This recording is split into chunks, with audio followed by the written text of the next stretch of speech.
I removed a lot of guilt and shame. So feeling like I should be exercising, feeling like I should be meditating, feeling like I should be out drinking with my friends when they're out drinking and I didn't really want to.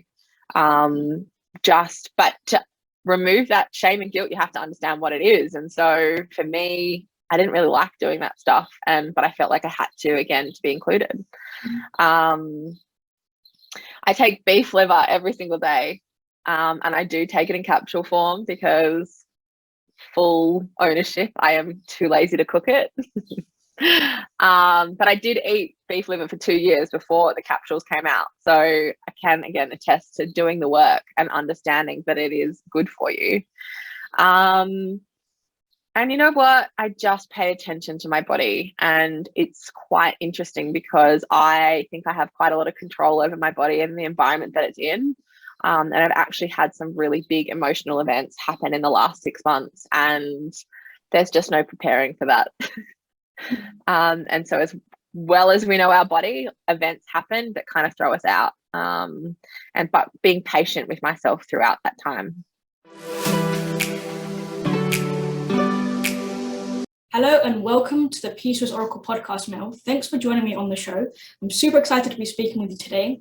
And for anyone who isn't following Mel on social media, you're missing out on some very insightful and really empowering content. So go ahead and follow Mel on social media. Your Instagram handle is at Mel_K_X Phys, so EXPHYS. For exercise physiologist, but everything will be linked in the show notes anyway. But I just thought I'd add that in, really important, because I feel like you do share some really entertaining content as well, like your Instagram reels. I find them like entertaining, but you've got good value in there, obviously. But yeah, I really enjoy following you on social media. So go ahead and follow. So I feel like we touched on exercise physiology. So what is that, and what do you do as how do you help your clients? Who am I? Good God. It's funny when I hear people, obviously social media is such a wonderful world. It can be such a wonderful world. It's how you and I have connected. But when people tell me about my social media, I'm like, oh, there are people out there watching. There are people out there listening. And it's still a bit of a bizarre concept. But exercise physiology in Australia is with the theory that exercise is medicine. So obviously movement makes us feel better.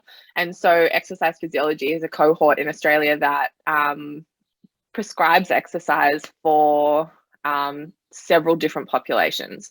I started out my career in private practice. So lots of government funded sessions, things like diabetes, heart conditions, arthritis, depression, anxiety, lots of different, like I said, lots of different populations. It's funny that we would start with that because it's sort of how I got to where I am. I was delivering an exercise service with the, undertone that, like I said, exercise is medicine.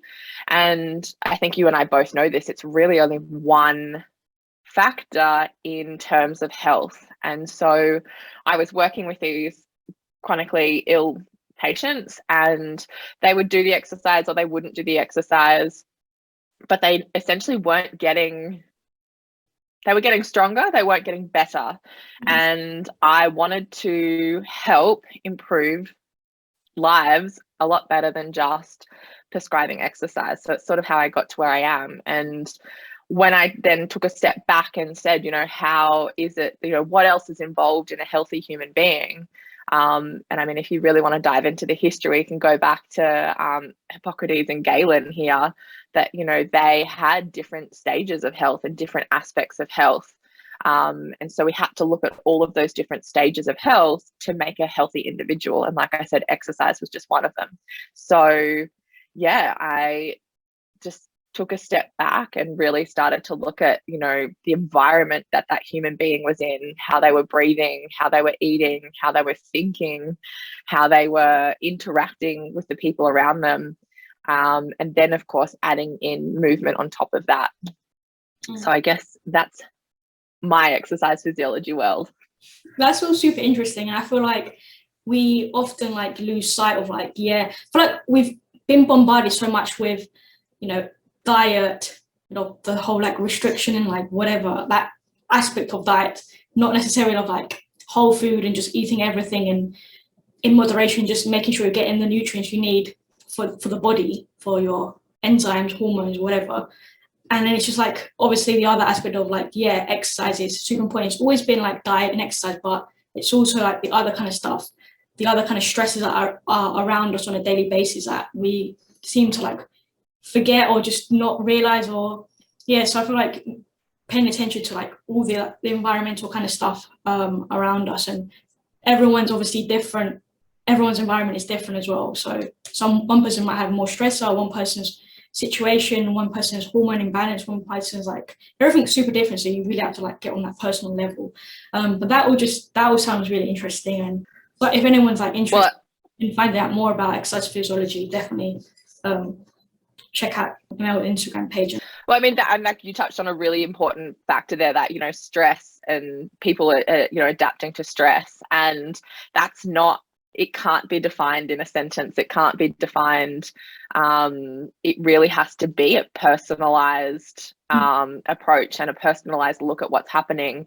And stress can be as much, well, I know stress for me, for example, when my PCOS symptoms started coming up, and you know, I still cringe a little bit every time I say this, because I know that my mum's going to listen to it and feel like she did something wrong, but it absolutely wasn't my mum. You know, I was a miserable child, and I was in a school that I felt completely out of place in, and I just really felt like I didn't belong in the world. And so I was constantly fighting society's norms and, you know, what I thought my place was. And these symptoms just started getting louder and louder. And it wasn't until I moved and started taking control of my life that I could really take a bigger look as to what was happening within my body. And of course, in that time when all my symptoms were coming up, I was going through the medical industry and, you know, being put on pills and potions, and I had laser treatment on my skin, which ended up burning my skin, like all of these horrendous treatments to try and suppress the symptoms, when it was really me that was feeling suppressed. And so, yeah, when I could identify that and sort of start to grow and let go of those things, that's kind of when I could take control. So it's identifying that stress for the individual. Yes, nutrients plays a role. Yes, like I said, movement and sunshine and all of those other really hormone loving things plays a role, but it is also that individual in the environment. It just can't be described as control your stress. Yeah, I feel like it's really important for each individual to always like look within and identify what's stressing them. Everyone's stressor, like your stressor, I guess you didn't really realize it until like you got a little bit older and you were able to like look back and be like, oh, that was, I guess, a trigger for me for my higher cortisol levels and like the knock-on effect of what chronic prolonged stress can cause.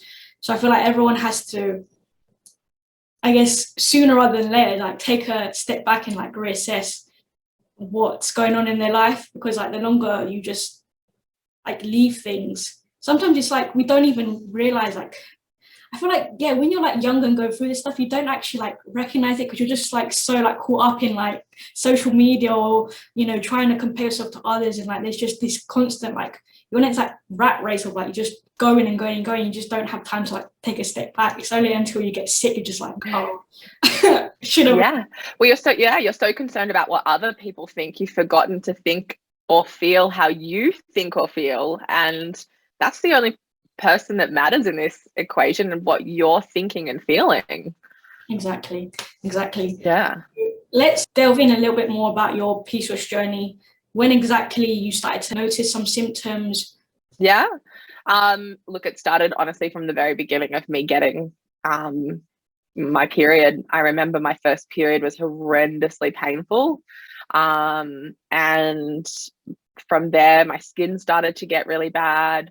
Like I said, and this is where for me, I really noticed like I was a really depressed and anxious child, and chicken and the egg situation, which came first? Was I really depressed? And that kind of what then and miserable, and that's sort of what brought my symptoms about, or did that add to it? And so I had this adolescence of just really uncomfortable symptoms, and the hair growth, and just what every teenage girl really wants. And so, like I said, I went down the medical route, went through specialists, and just even that in itself, I remember as a teenager walking into my doctor's appointment, and he said to me, you really just need to watch your weight. Now, you can't say that to a teenage girl. Do you not think she's already thinking that? Like, you cannot say that to a teenage girl. And so, like, that was the start of it. And there was, I went on the pill. I think I touched on it before. I had laser surgery for my acne. I tried lots of different diets. I was constantly looking for the next thing, the next fix. I had so many different skincare products. I had a nighttime routine. I had a daytime routine. I changed my pillowcase. I just thought that was life. And for me, I went through a university.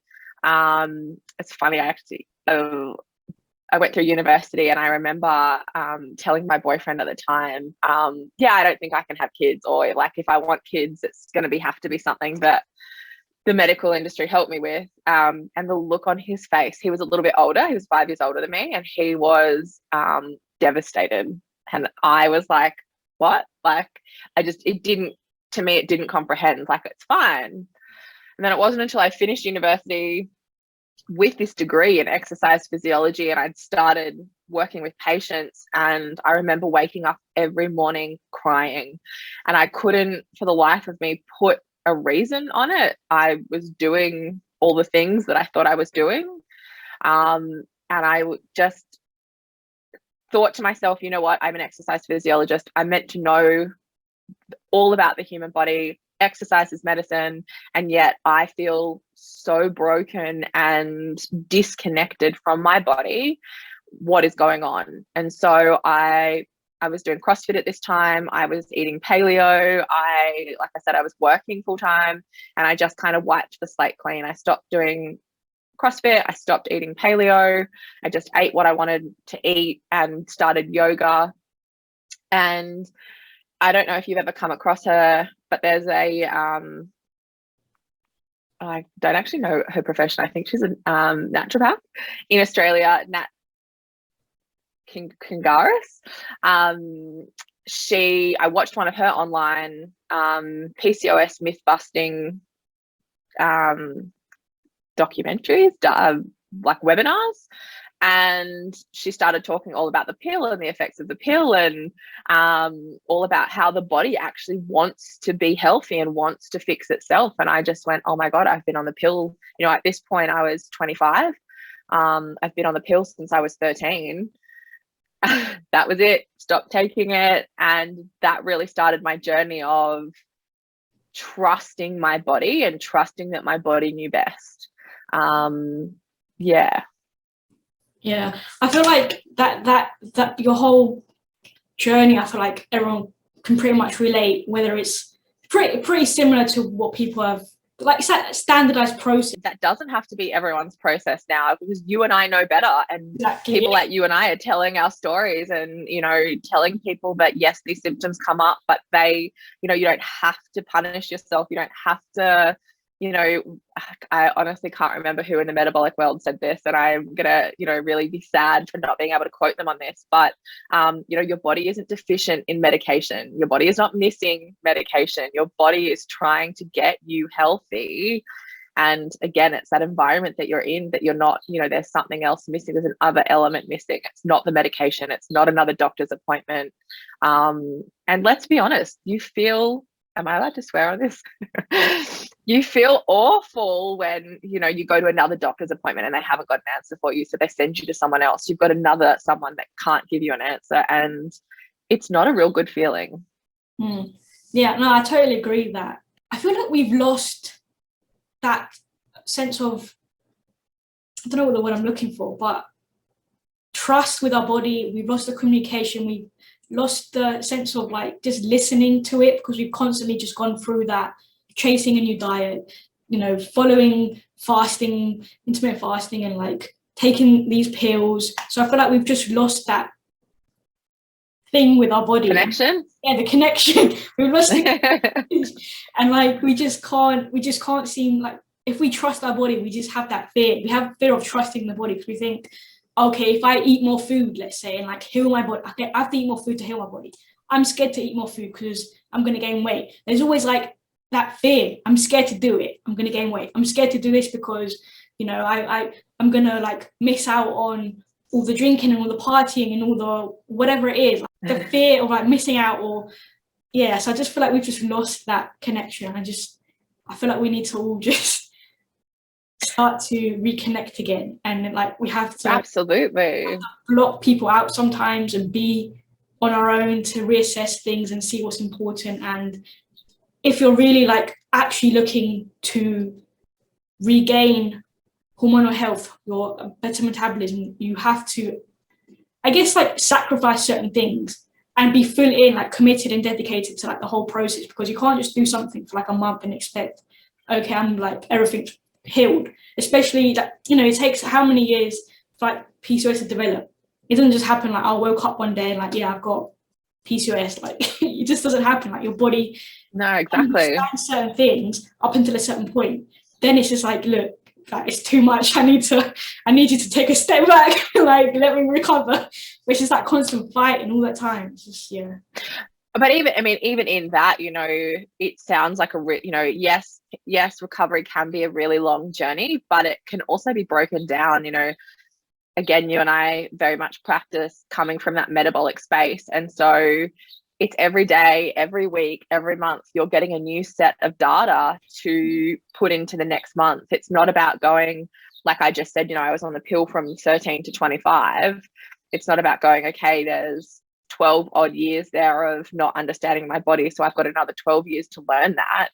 It's every month. I'm like, cool, what's the data this month? What am I feeling? What am I doing into the next step? Because unpopular opinion, it's, as a female, it's every month. It's, even once you start reversing your symptoms and taking control of your symptoms, there's still other things that are going to come in that, childbearing, stressful jobs, weddings, friends breaking up, there's other events that are going to cause your body to do certain things, but it's having that awareness and knowing that we can have that control and everybody can have that control makes it so much easier. So yes, that road to recovery sometimes can be a long one, but it can be exciting. It can be empowering. It doesn't have to be depressing. You're not going to another medical appointment and they're telling you that they don't know and they're trying to put you on another drug. You have the power. It's not in anyone else's hands.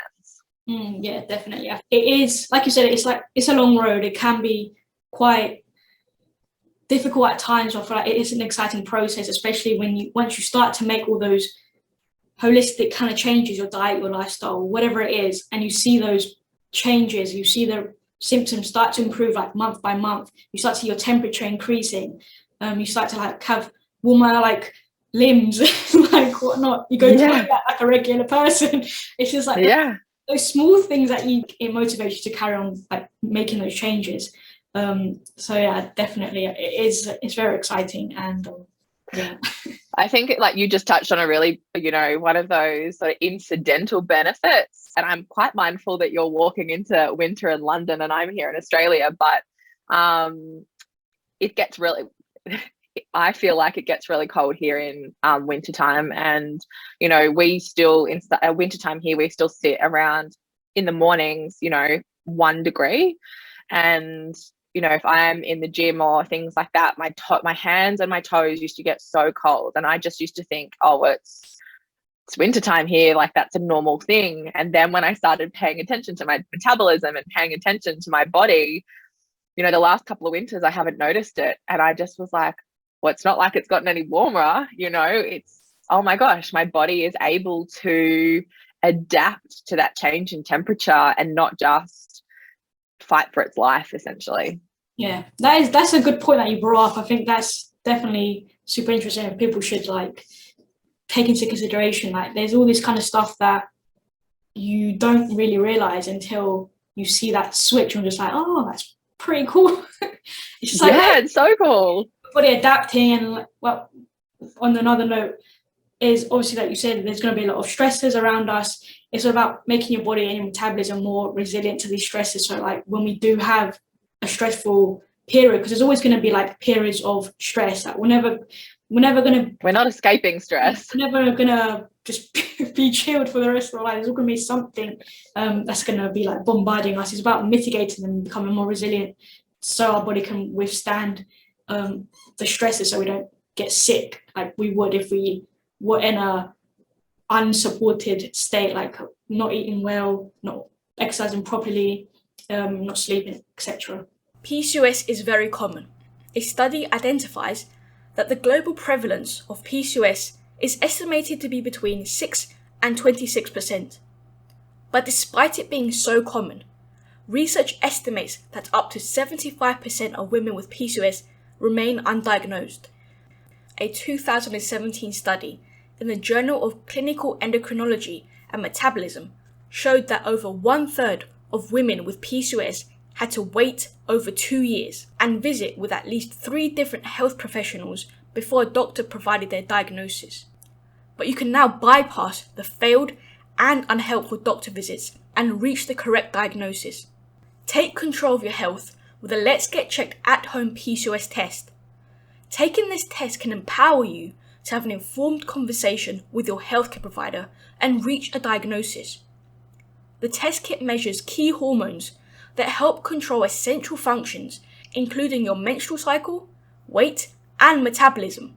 These hormones include testosterone, sex hormone binding globulin, free androgen index, follicle stimulating hormone, luteinizing hormone, and cortisol.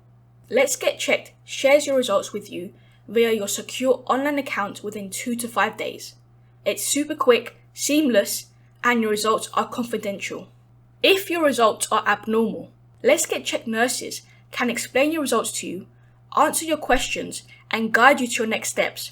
If you are living with symptoms like irregular periods, hirsutism, hair loss, fatigue, acne, or weight gain, the power to take back control of your health and reverse your symptoms is just one test away. Check out Let's Get Checked today. Visit trylgc.com/PCOS test and use the code PCOS30, that's PCOS30, for 30% off. The link and the discount code will also be available in the show notes. So let's I feel like we've kind of touched on some of these, but can you bust some of those myths that you came to realize through the years? Oh God, yes. Where do I start though? So let's start with, exercise. Let's start there. Again, I see a lot, and we're just going to talk about the social media world because, that's how you and I connected. That's how we communicate with our lovely patients, clients, so when we talk about PCOS and when I do other research on PCOS, it's just, it's very prescriptive. You need to exercise so many days a week. You need to do these exercises, and again, it's taking that thing, the modality, so exercise, externally to you. If you stick to these rules, you'll find success, and those rules are not external to you. Those rules are inside you. So you can't just put someone in a box and go, yes, you need to exercise 5 days a week and only do these exercises to get to that person where they want. Again, going off exercise, high intensity exercise, it is really not a good place for people with PCOS to endeavor down. It is just an awful minefield of worsening of symptoms, let's just say. As an example, I was trained, like I said, I work in a CrossFit gym, I train in a CrossFit gym. I've very much been surrounded by CrossFit most of my adult life, and I remember training and just, again, like I said, I was depressed. I was so tired all the time. My skin was awful. But I was exercising and doing the things that I was quote unquote supposed to be doing. So I can tell you firsthand that in this scenario, movement over exercise is your best case scenario. So going for a walk, doing some laps in a pool, going for a bike ride, like moving instead of punishing yourself. Myth number 2 would be diet. You know, you and I briefly touched on this before we hit record, but we have to fuel with nutrients. We have to give the body what it needs in order to make it work. You're not going to drive with your car across the country on empty. So why do you think it's okay to, you know, skip meals and still expect your body to perform the way you want it to? Again, I can't speak for what food quality is like in the UK, but I know here in Australia, there's very much a culture of cheap fast food and cheap fast farming. Now we can still have access to really good quality meats and foods. You just have to source it a little bit, and it doesn't have to be that expensive.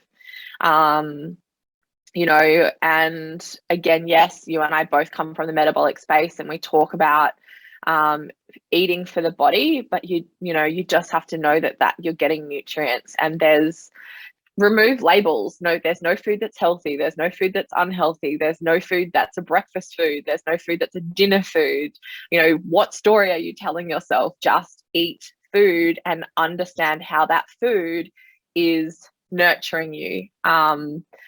You know, people want to eat spinach and think that that's the holy grail of vegetables and foods, but you know, they turn their nose up at beef liver, when you and I both know that if there was going to be one magic food on the planet, it would literally be grass-fed beef liver. Sorry if I've just turned anyone's stomach, but that's the cold hard facts.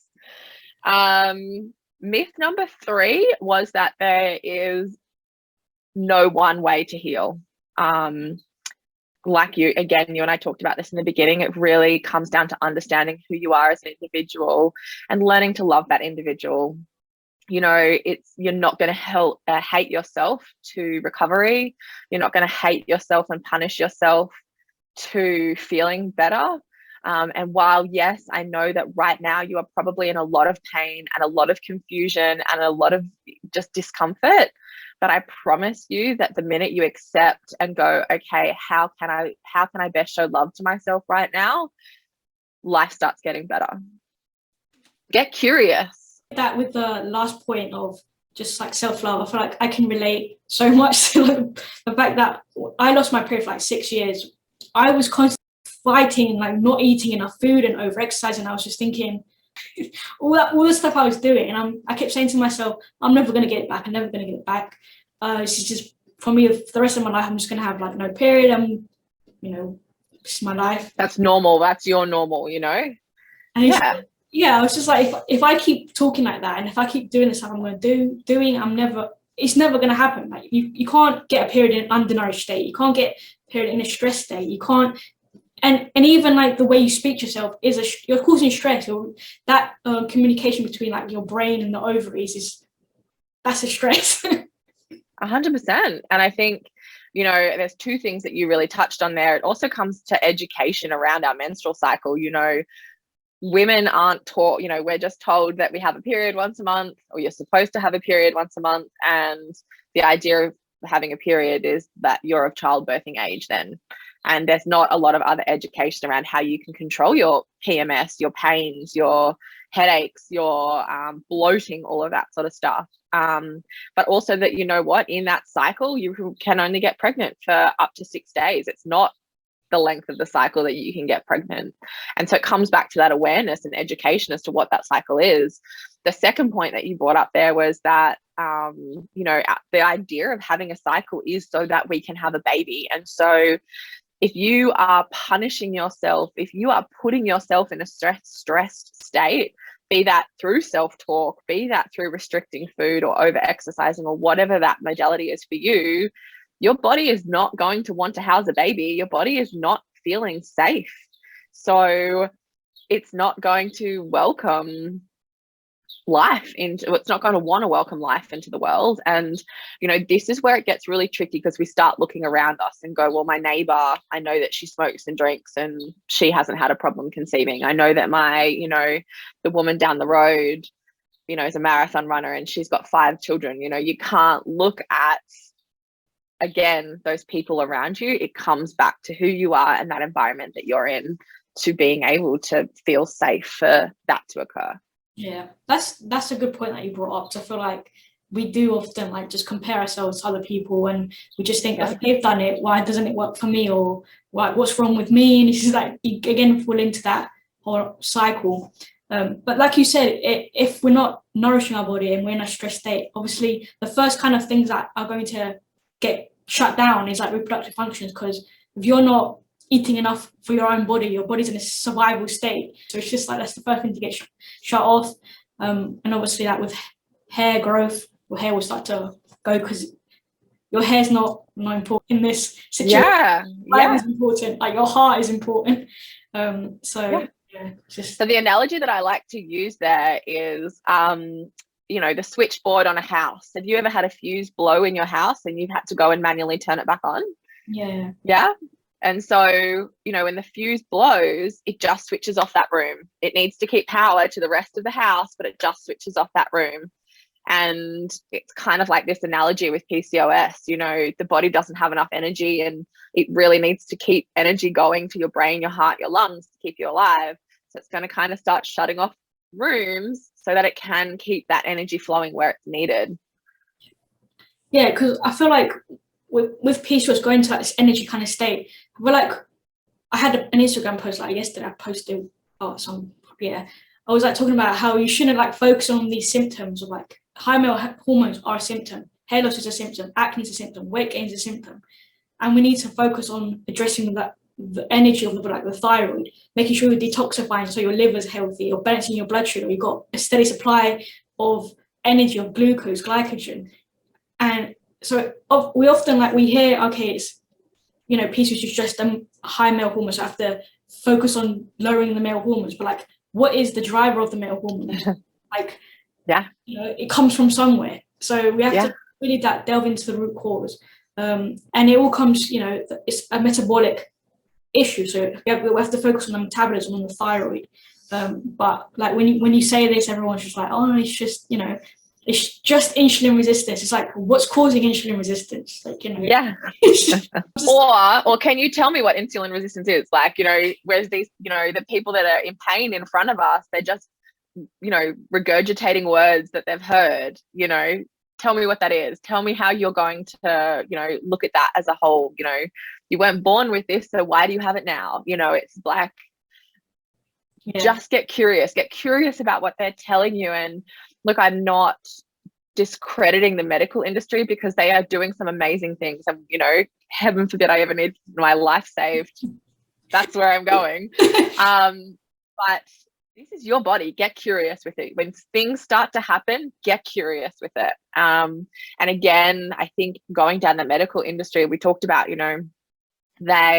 it's repetitive appointments. It's constantly, testing. You don't need to test to know that your hair's falling out. You don't need to test to know that you can't sleep at night. You don't need to test to know that, like you said, you haven't had a period in 6 years. These things to be true.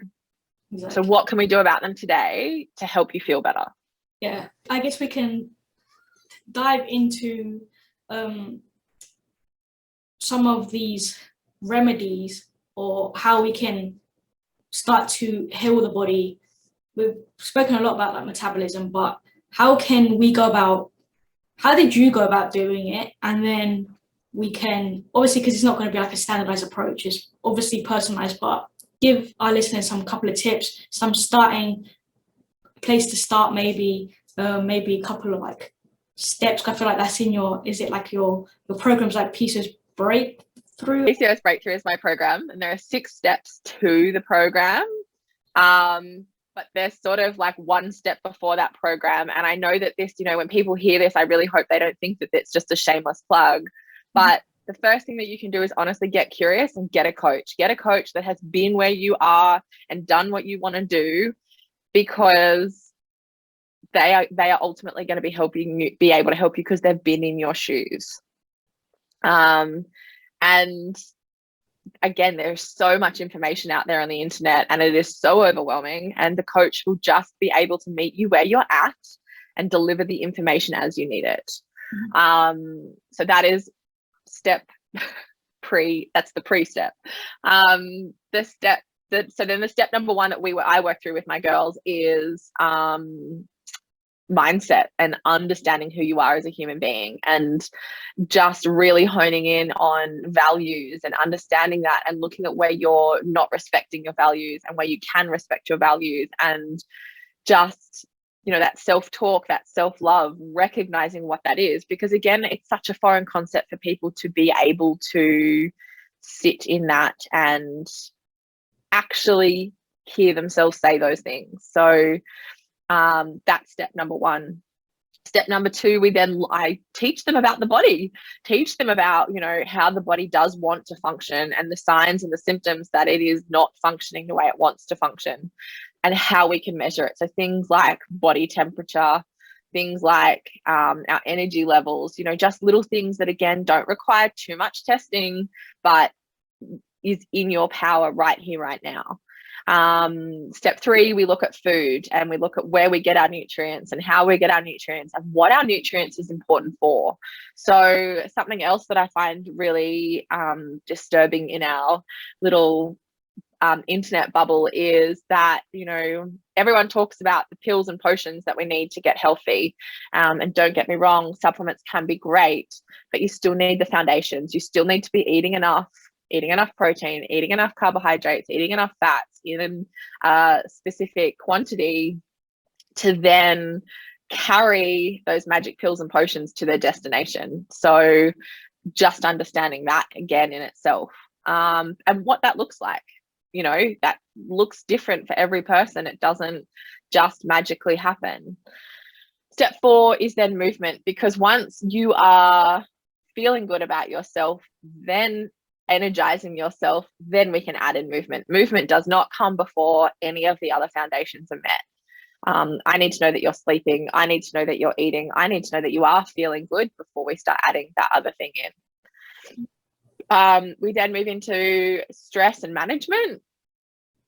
What that looks like again for the individual. You know, some people don't want to sit and meditate on a hill and have the Sound of Music soundtrack playing in the background.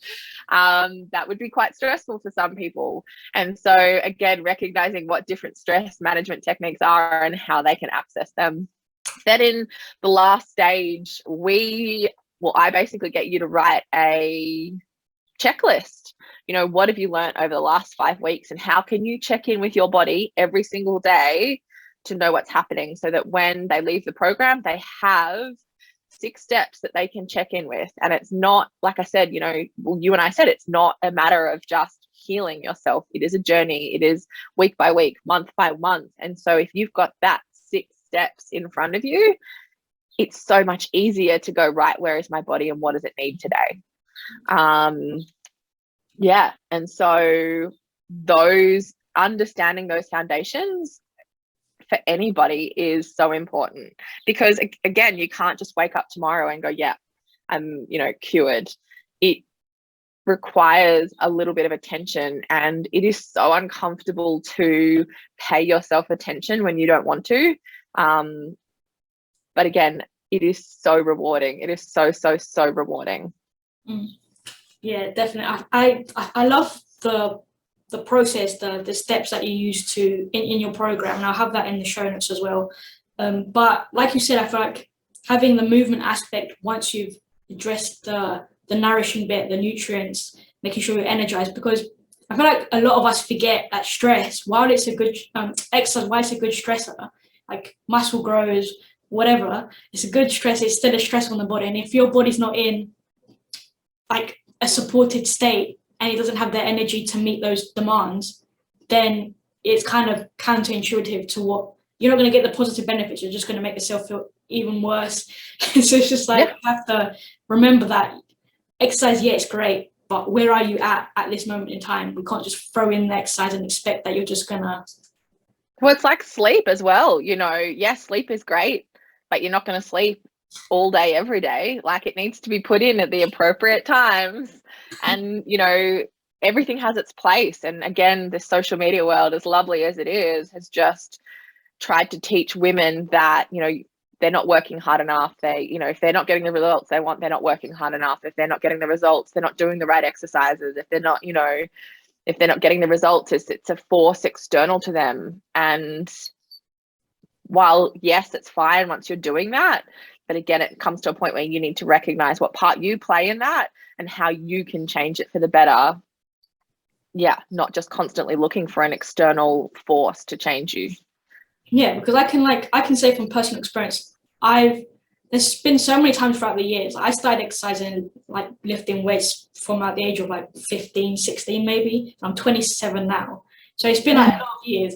I just, throughout those years, once I took the shift and I realized I have to focus on the metabolism, make sure I'm fueling myself, I'm taking care of my thyroid. I've taken so much time off from exercising, and the amount of, you know, when you go on social media, you just see, like, you know, people exercising and showing off their abs and their big glutes, and you're just like, you just think, you feel guilty that you should do a workout, but you can't be swept up with what's going on social media, what people are doing, because number one, you don't know what state that person behind that profile is in. How do you know they are healthy internally? Yeah, they might look awesome, like, yeah, they got abs. Cool, that's like super cool, yeah. But well, they've cut off all their family because their family doesn't like being around them. They've, you know, not got any friends anymore because their friends don't know how to, like, they don't socialize, you know, but hey, they've got abs and a really great social media following. That's not the life I want to lead. I don't know about you. Exactly. And it's just like, sometimes you just have to, this is the point where people have to either unfollow people on social media, take time off of social media, like a detox. Just when you're in a space of healing, I feel like it's really important to switch off all the noise. And there is so much noise, especially now with social media, with Google, that, you know, everywhere there's information overload. Sometimes I get overwhelmed, and I can like realize when stuff's misinformation, or people are just running with one little piece of data from a study, and it's just like, yeah, this is, don't eat eggs, people, eggs are bad, yep. Or like dairy, yep, it's got estrogen in it, whatever. Like, people just run with it. It's like, I've come to the point where I realize it, but I still get overwhelmed sometimes, and I have to take a step back, and because we're human, we feel like we have to compare ourselves. Not have to, but we are like human beings that constantly compare ourselves. We always want to. Well, we want to be accepted. Yeah, we want to be included. We want to be accepted, and we have that thing where we just compare ourselves. So if you feel like that's where you're at, and you're going on social media, and you're in that you fall into a hole, and you just keep getting depressed because you see this stuff, you have to just cut it off and just leave it. Just focus. Yeah, it's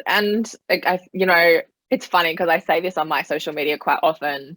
If you are watching something and it doesn't make you feel good, or it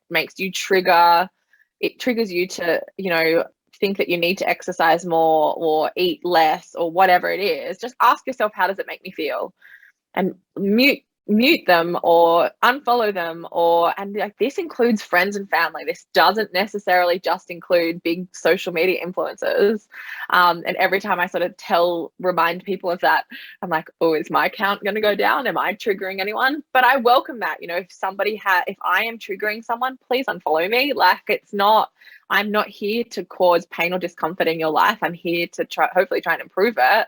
But if that is the response that I'm giving you, let it go, unfollow. You, again, put the power back in your hands. Yeah, I feel like, you know, I think we've kind of forgot that we are actually in control of things. We can take back control of PCOS, we can balance our hormones, we can do stuff. We're just in that.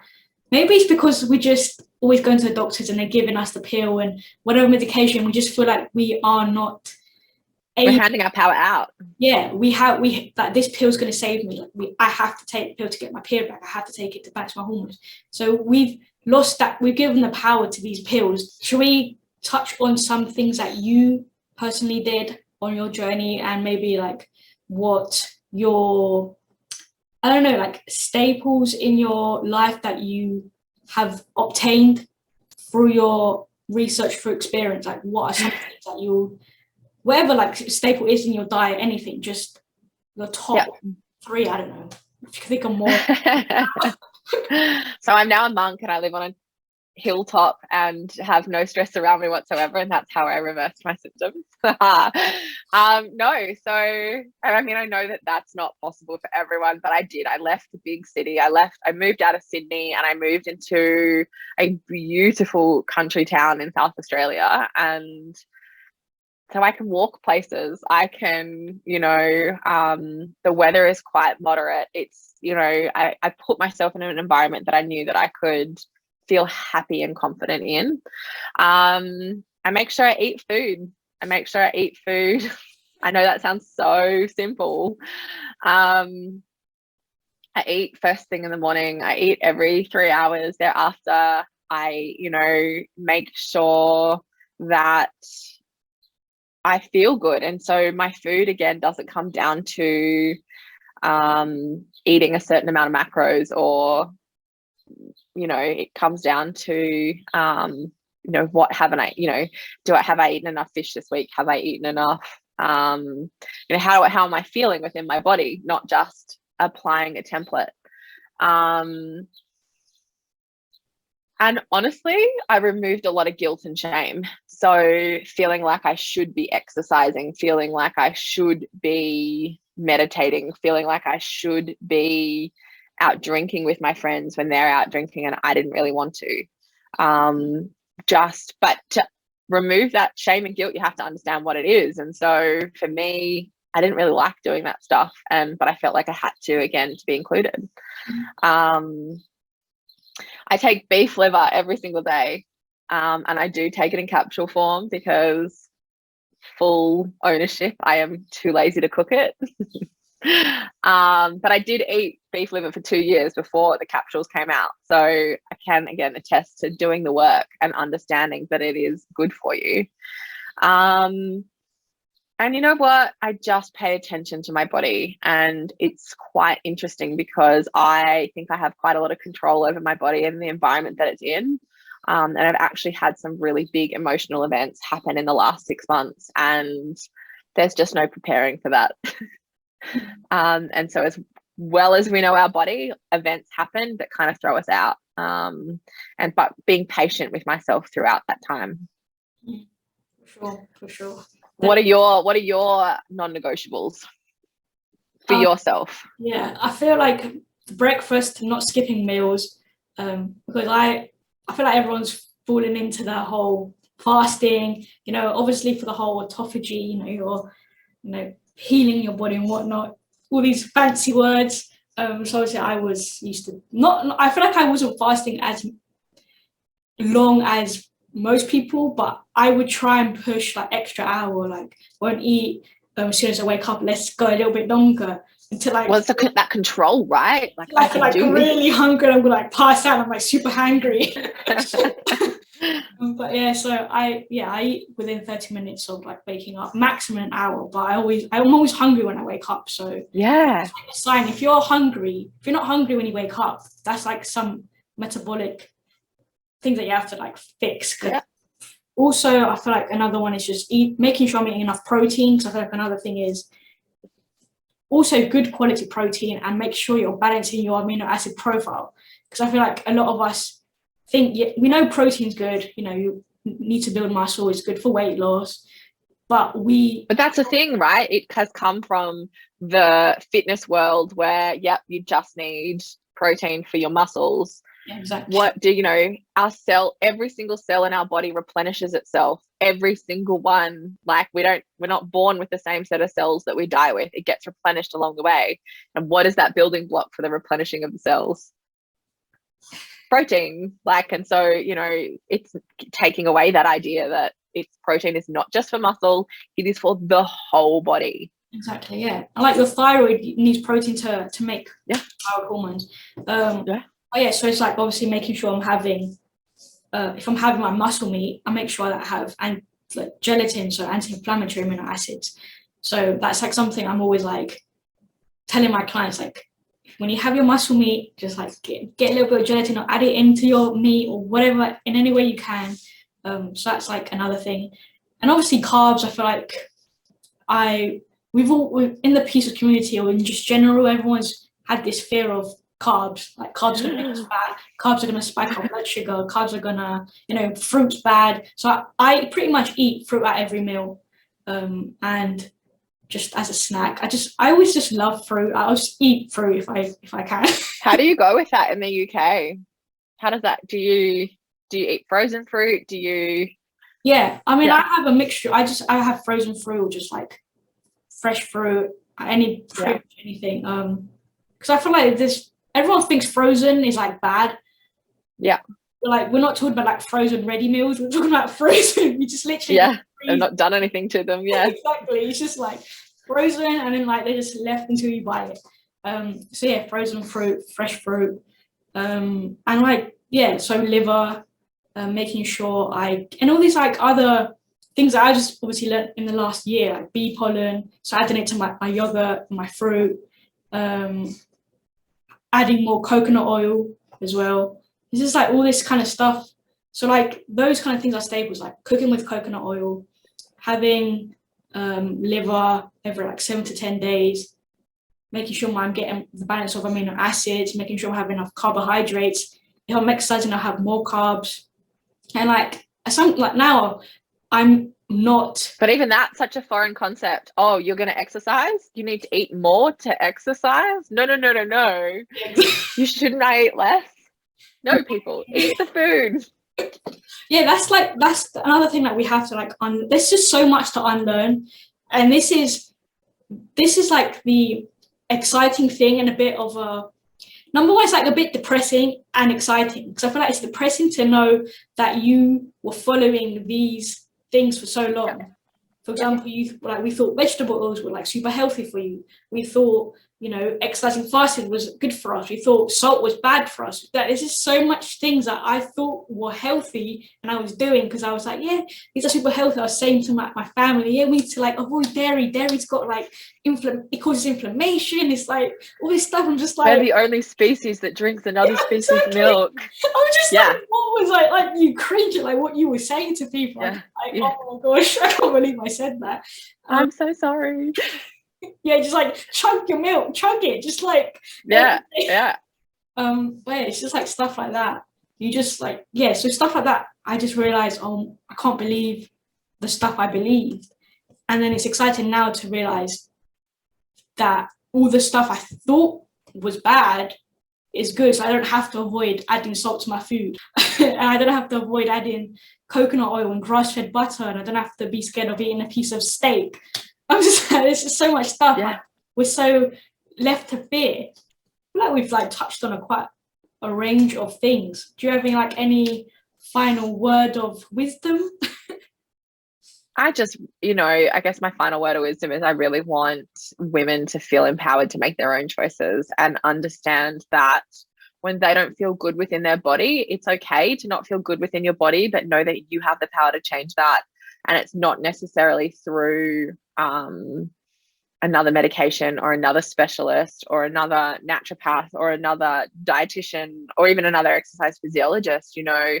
You have the power with you right now to improve your sleep, improve your energy, improve your cycle, improve your acne, improve any of the things that are causing you pain and discomfort.